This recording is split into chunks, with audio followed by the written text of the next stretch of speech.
I've seen various articles around the web, some interesting articles recently about Obama and race and the Chinese view of Obama and racism.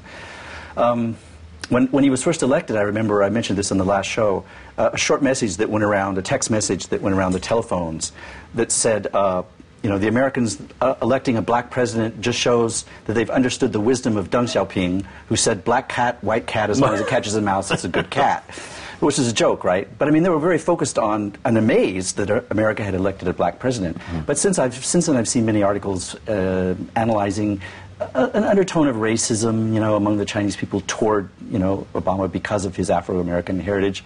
What do you think there's any merit to that, any truth to that? What do you think about that, from what you know about Chinese people? You're Chinese, you're both Chinese heritage, and you both know, is there any truth to that, or is that exaggerated, or what? No, I don't think it's. I would almost dismiss it as a kind of just kind of a casual talk out there on the street. I mean, because in the academic community, we do value that.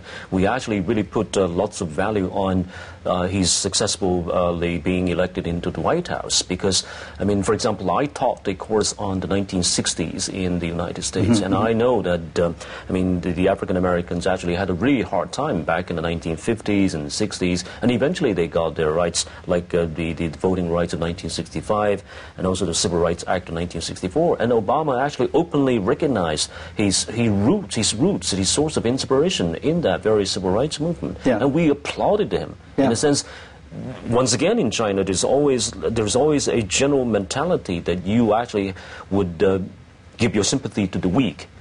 And this is the race that is supposed to be the weak race, I mean, in the States. And now they rose to power, they rose to prominence. And so it's very admirable. Yeah, I'm just asking, any comments, Stephen? Well, I think the Chinese view on race is quite sort of complicated, because China is a big nation, but 90% of the population is Han Chinese, despite you have these 55 other ethnic minorities. So I personally haven't seen much of these, you know, race talks on Obama, but I think there's a famous recent example about another half-black person that sort of like made a lot of media rounds. I don't know if you heard about that girl in Shanghai who entered a reality show, a singing contest. Basically, she's half-black, and her father is basically, I think, an African-American, and her mother's local Shanghainese, but her father left when she was just born, so raised by a single mother. When she went to that reality show, you know, just to sing. Just a Chinese reality show. Yeah, exactly. But she somehow was under attack online for being half-black. So there's a lot of nasty comments about her